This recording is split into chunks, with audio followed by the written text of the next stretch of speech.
Welcome to interactive storytelling. We humans structure our experiences in the form of a narrative.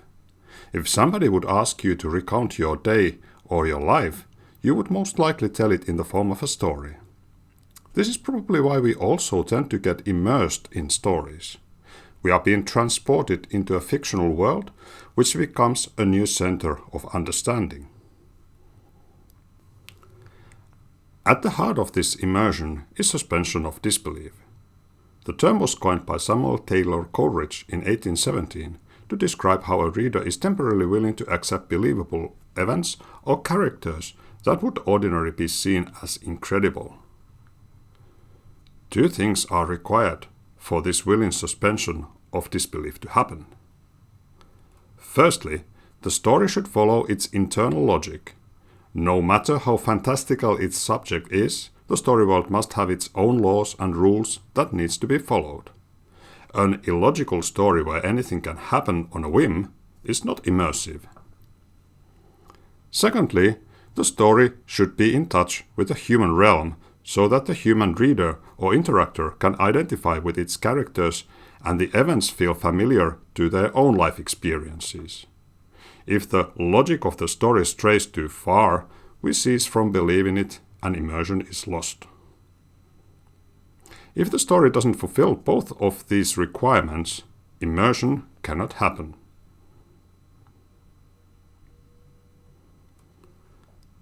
Ryan recognizes three types of immersion present in stories. The first one is spatial immersion. The story singles out a place from the surrounding space where the interactor is being transported. The place is limited by boundaries and provides security and has a name. It provides a surroundings into which the interactor can immerse themselves.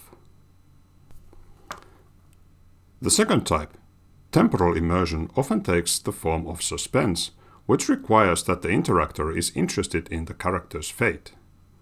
Suspense comes with uncertainty and the desire to know what happens next. The third type, emotional immersion, can take different forms. It can be subjective reactions to the characters and their behavior, such as fondness, pity, admiration, or contempt. In a more intense form, emotional immersion can show up as empathetic emotions for others, like feeling sad or happy for a character. Even more intense form is that it creates emotions felt by oneself, such as fear, horror, disgust, or arousal. Is immersion a singular phenomenon, or is there actually different types of immersion? Let's take next two models that try to discern the constituents of immersion. The first model by Ermi and Mäyrä recognizes three channels of immersion. Sensory immersion is caused by the richness of the interactor's high-quality sensory experiences. Imaginative immersion is caused by the interactor's fascination towards the story.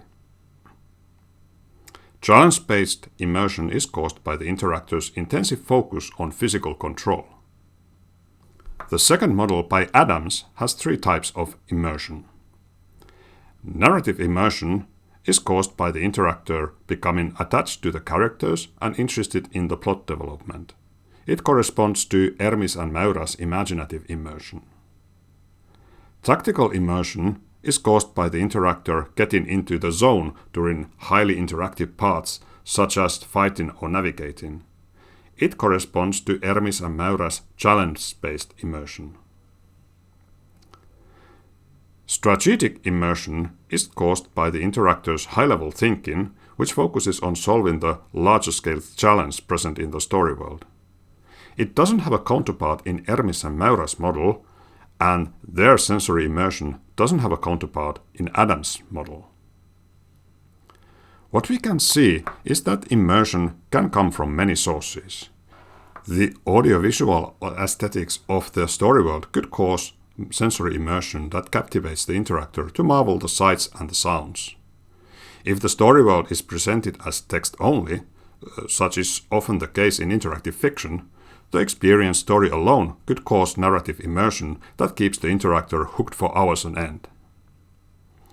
The motor skills required to make precise and coordinated movements could cause tactical immersion that pushes the interactor to practice and hone their skills. The need to find the way through an open epistemic story world could cause strategic immersion that tickles the interactor's brain, even in their sleep.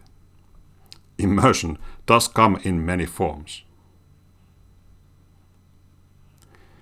Immersion happens over time, and there's a narrow mental area where it can take place. Csikszentmihalyi calls this the flow experience, or simply the flow. When you experience the flow, you usually have a heightened sense of agency, and you feel that your actions have an impact on the world. The situation can be illustrated using two axes. The horizontal axis corresponds to one's ability. Usually, the ability increases over time, so this axis also depicts, indirectly, the passage of time. The vertical axis corresponds to the difficulty of the task at hand. If the task gets too difficult with respect to the ability, the experience turns into anxiety. If the task gets too easy with respect to the ability, the experience turns into boredom. Between the states of anxiety and boredom lies the flow experience. It's like riding a perfect wave or being in the Goldilocks zone where things are not too easy and not too difficult, but just right. The flow experience is familiar to us whether it happens during reading, watching a movie, listening or playing music, or playing a game. How could we make the story world to support the occurrence of flow experiences? Obviously, the difficulty shouldn't change rapidly but increase steadily as the interactor becomes more confident in their skills. Any fast and unexpected changes to the interaction are a risk to the flow and should be minimized.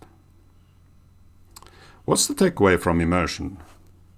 First, the story world needs to provide the interactor a possibility for suspension of disbelief. It should maintain its internal logic and be in touch with the human interactor. Second, the story world should provide possibilities for spatial, temporal, and emotional immersion. In addition to this narrative immersion, the story world and the platform could engage the interactor in sensory, tactical, or strategic immersion. Finally, the designer should keep in mind that the interactor's immersion is a fragile mental state, a flow that can get easily interrupted. With this, we can leave immersion behind us and turn our attention to Murray's third aesthetic category, transformation. See you there.